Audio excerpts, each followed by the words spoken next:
All right, my eyes shine bright family. It is so good to see you here.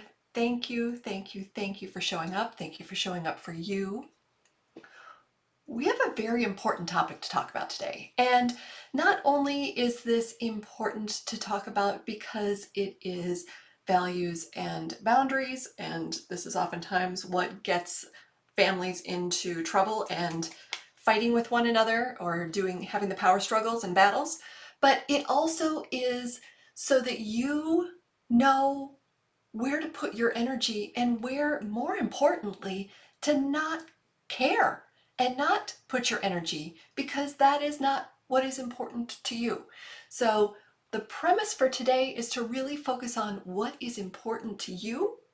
Make sure that it's important to you because it's your why, not because it's some esoteric or societal or because your parents said this is the way that you should do it, but this is what you value.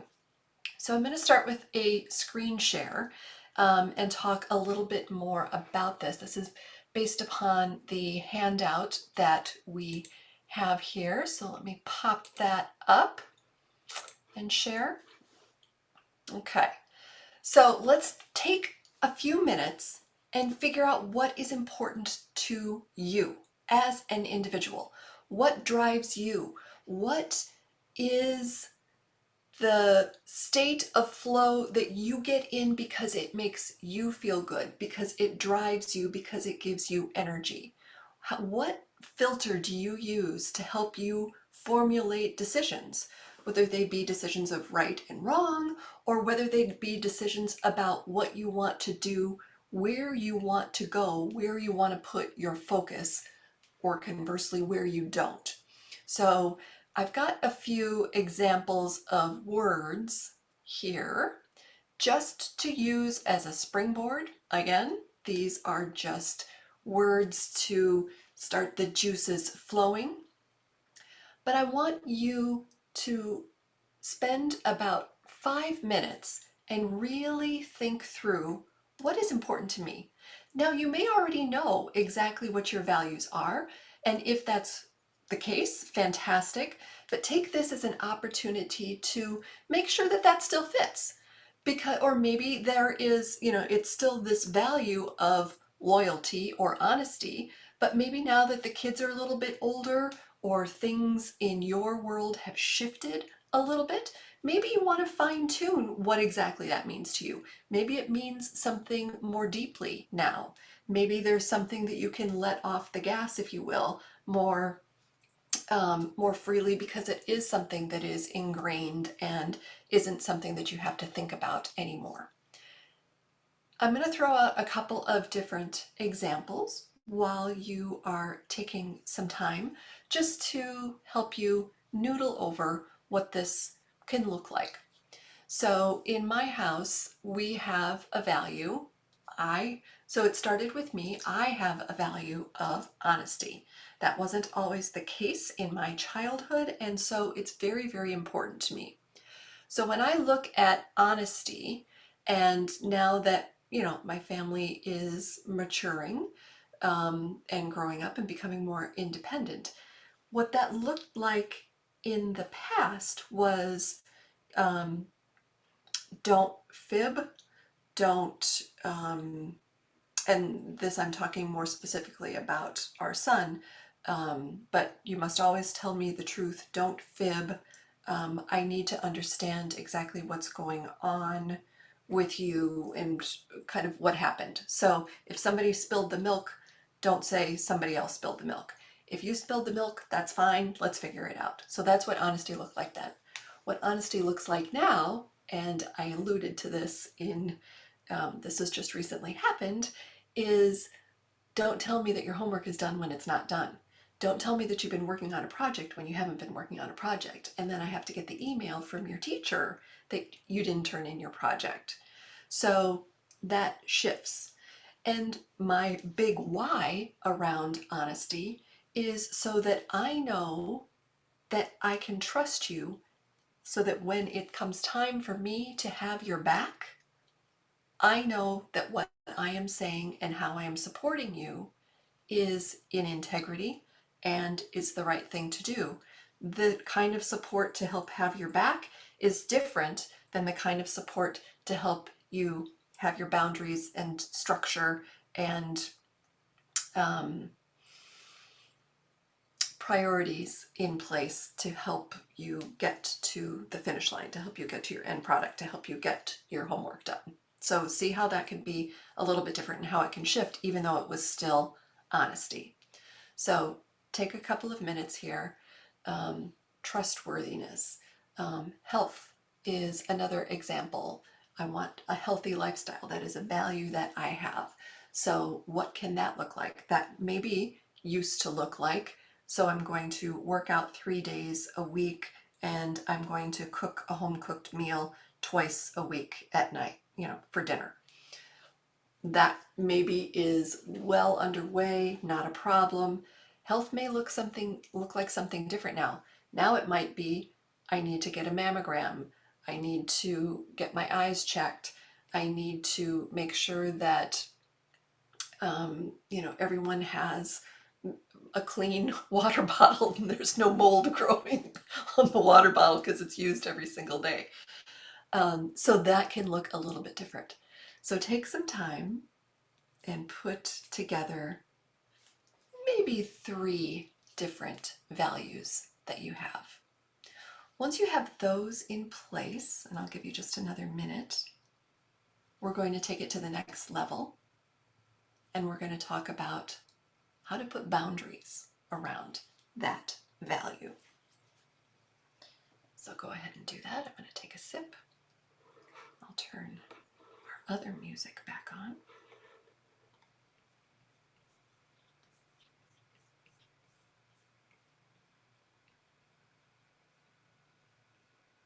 That's not what I wanted. There we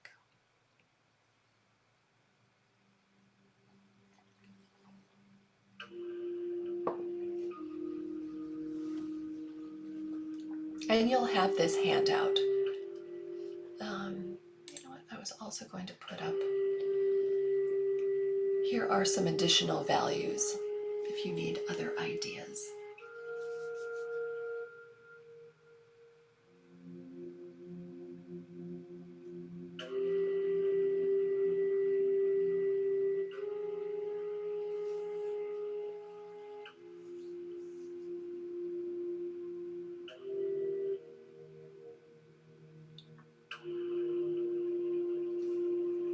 Okay, and one more minute. And again, this can be something, we just have a short period of time together today, so this is certainly something, maybe it's just sparking something in you and you can go down a longer path of this, but we might just get started today. Plant the seeds, if you will.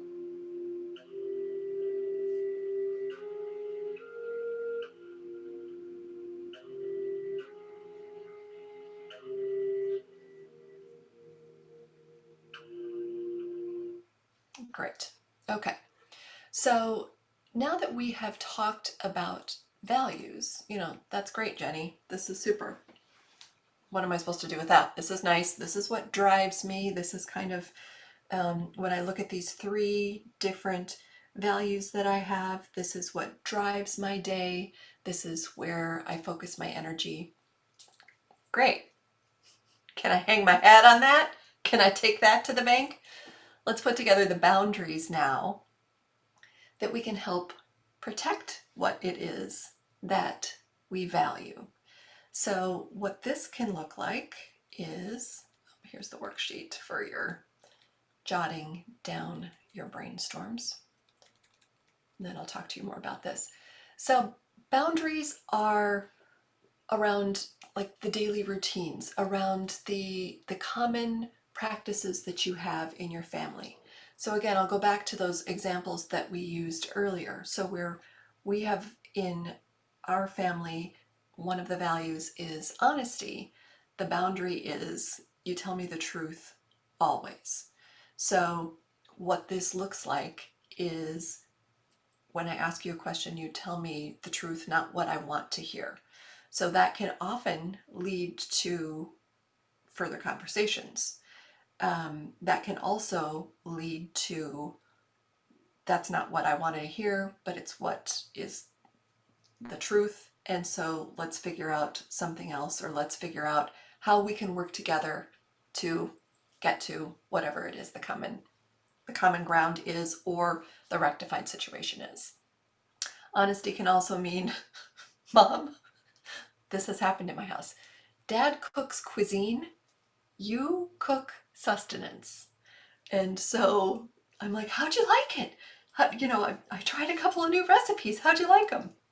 Mom, you cook sustenance, Dad cooks cuisine. So that was a great conversation starter. It was like, okay, you know what? Yes, Dad uses more spice, Dad uses more variety. Okay, anyway, that's an example of honesty, but it was a great conversation starter.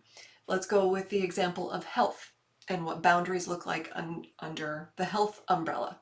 So health can be anything from mental health, emotional health, physical health, right?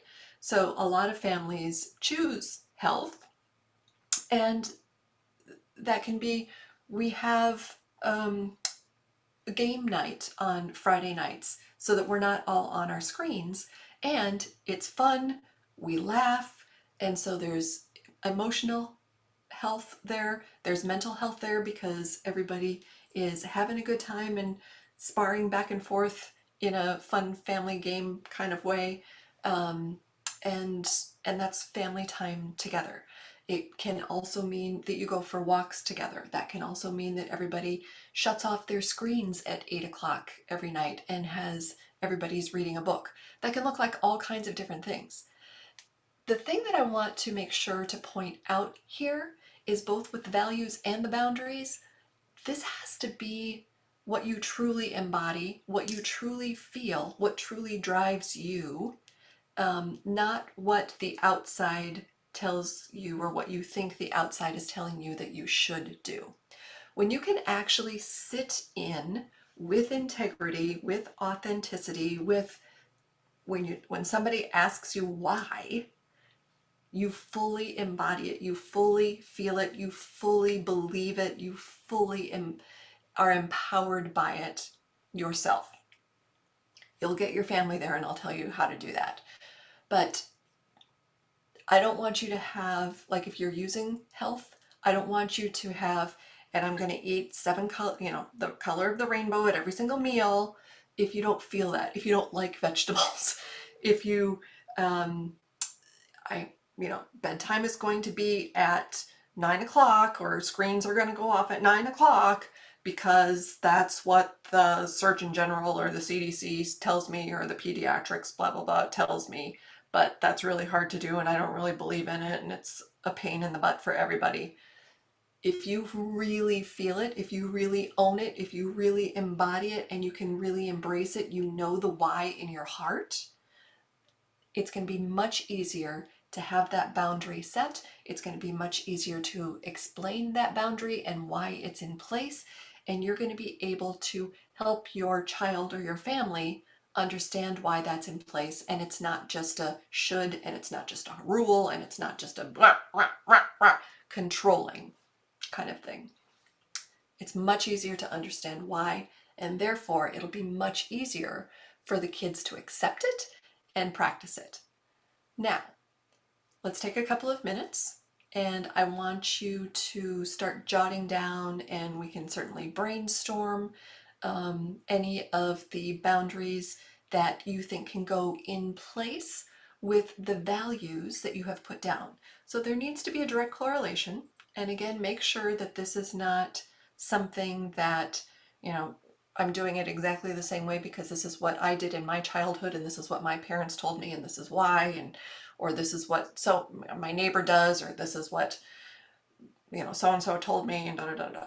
I want you to feel it. It has to be a value that you truly embody, and then a boundary that you are willing to fight for within your family, that it has a reason and not just a should.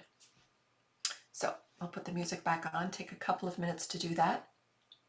And again, just start brainstorming. You don't need to land on anything. And if this is something that you want to discuss in more depth, or use me as a sounding board either now, or throw it up in the community, and I'm happy to chat through different ideas with you, feel free to do that as well. We'll take just a couple of minutes here to do that. So this, what I have up right now, it's talking about consensus, and we'll talk about that here in just a second. But the quote that's on here: either your values are real or they're not. Understand the choices that you have, and then choose how you respond based upon what you put in place for the boundaries. Richard is a client that I had. He is a dad of 3 kids, and he's also raising his grandkids. So it was great. It was great advice from him. Yep.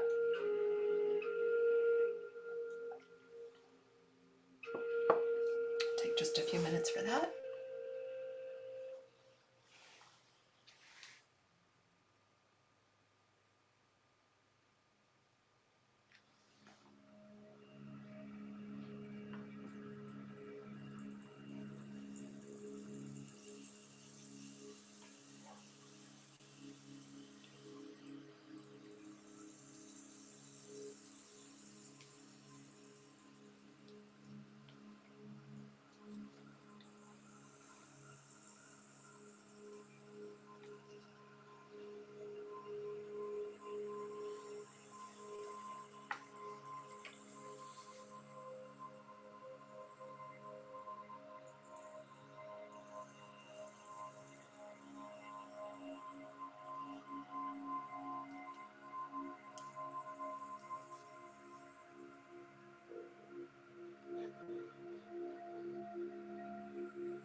So as you're brainstorming these different boundaries, just jot them down how you see them in your words. And kind of the next step to this, once you're able to share this with your family, is to make sure that each child has a clear understanding of what that boundary looks like exactly for them, so that they understand exactly what the expectations are. So you may have a 3-year-old, a 6-year-old, and a 12-year-old. So if that boundary again is honesty, it's going to look different for each of those ages. So again, I want you to make sure that each one of them fully understands and appreciates what that boundary looks like, and what they can do. On the furthest end of that timeline of communication is to also think through, and this is where you'll engage them in a conversation, what the consequences look like if that boundary is broken. Now, it is best to be able to engage them in this conversation, again, so you know that they fully understand what the boundary is.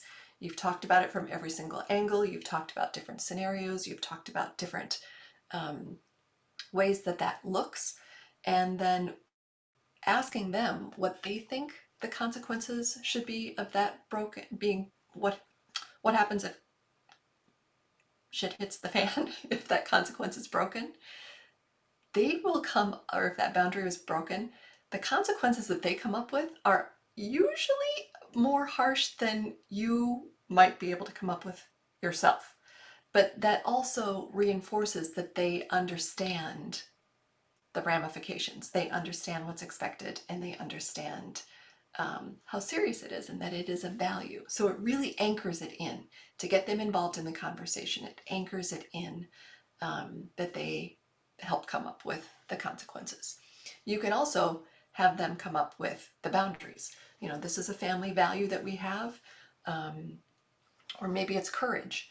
So if a family value is courage or adventure, then it is, you can be brainstorming different things that, what does courage look like?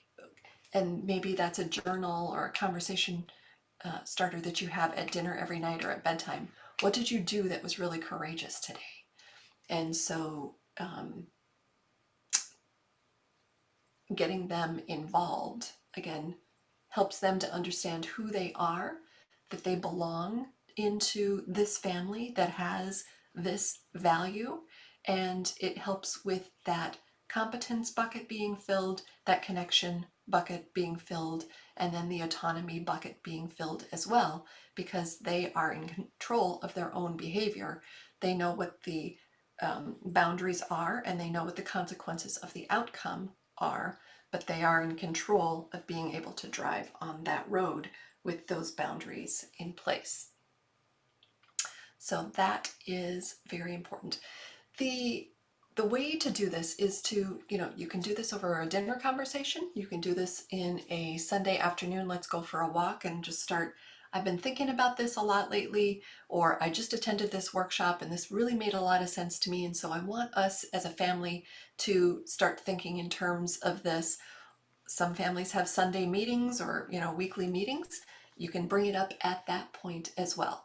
But it's really important to make sure that everybody is on the same page. And then it also helps to really kind of direct a family dynamic and how things are going. And it brings the family together more so than driving it apart. You feel like a cohesive unit, that you're all kind of, the ship is going in one way. So that is why I believe that values and boundaries are so important in a family. And it really helps in navigating where you go. It really helps in navigating what you don't do. So again, going back to using an example of what not to do. If health is a family goal, and maybe health is that you don't sit around and you're not binge watching, you're not watching more than 2 hours of TV at a time as a family, or screens at a time, and somebody wants you to come over and do, have the kids binge watch Star Wars all weekend, that might be we can watch one movie, but then we're going to go off and do other things. So, that also helps you to be able to filter out things that you really don't want to do because they are not in line with your values. Now, it's not a hard, fast rule. It's not just because that's in place, but it is a filter that you can use on making decisions going forward. So this is just a little bit, this is just kind of like a little sneak peek of what we do here at I Shine Bright, is making parenting easier. This is something that we do much more in depth in the Essential Parenting program, as many of you know. But I thought that this was an important time of year to be able to do this, just to kind of revisit it. It's good to dust things off and make sure that everything still makes sense. And that's why I wanted to be able to do this for you. So please feel free to reach out with any questions that you may have. If you want to brainstorm or bounce your ideas off of me, I am here for you all the time. I got you. I got you. So just throw a comment up in the community. You can book time on my calendar and we can have a more in-depth conversation. I'll make sure that that link is in the events section as well. And as always, continue on, stay committed, stay connected. You got this. You're doing great. I'll see you soon. Stop share. Take care.